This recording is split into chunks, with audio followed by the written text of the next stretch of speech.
అయితే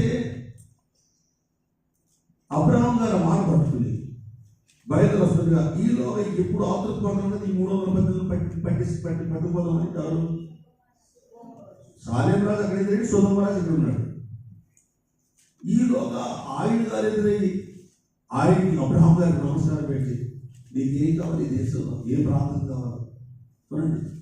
ఎంత ఎంత విలువైన విషయం అంటే లోతు గారు పరిగెట్టుకుని వెళ్ళి అక్కడ కాపం పెట్టి ఏది కావాలంటే రాజ్యం రాసిచ్చారంటే రాజుగారు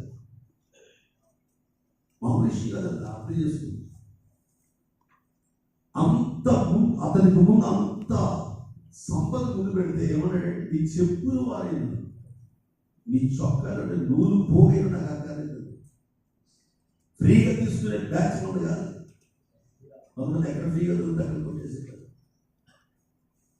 నేను తప్పుగా అనుకుంటూ ఒక ఆయన ఏమంటే ఒక ల్యాండ్ ఉంటుంది, ఆ ల్యాండ్ ఫ్రీ ఇస్తాను మన మంచి నమ్మకం 10 కోట్లు పెట్టుకోవాలనిపిస్తాను. అబ్రహాం కూడా విలువ పెట్టుకోవాలి, దాని విలువ పెట్టుకోవాలి. రేపొద్దున నేను చనిపోతే ఈ సంస్థ ఈ సహవాసం సాగిపోతుంది.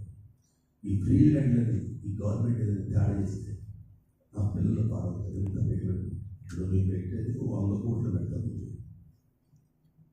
అది దాని అధికారం ఉంటే ఎవరు ముట్టుకోవడానికి రాత్రికి ఒకటి ఉండాలి. ఈరోజు డబ్బు ఫ్రీగా వస్తుందని నువ్వు తర్వాత అది అబ్రహాం నేర్చుకొస్తున్నాను కూడా నీ ఫ్రీగా ఉండదక్కర్లేదు, నువ్వేమి నా పిల్లలకి భోజనం పెట్టి సరిపోతుంది అనే మాట ముందు అద్భుతమైన మాట వాడితే శరీరంలో ఏమో వాడంటే చెప్పండి, మాట చెప్పండి.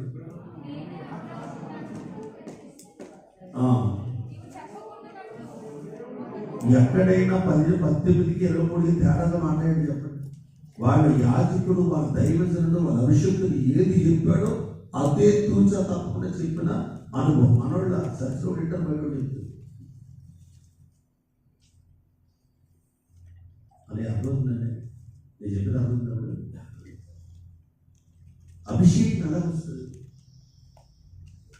అసలు? మీకు అబ్రహాంకి ఎలా పరిచయం? సర్వోన్నతుడు దేవుడా? నో, సర్వశక్తుల దేవుడు పరిచయం. మీరు నిర్గమకాండం 3:6 చదవండి.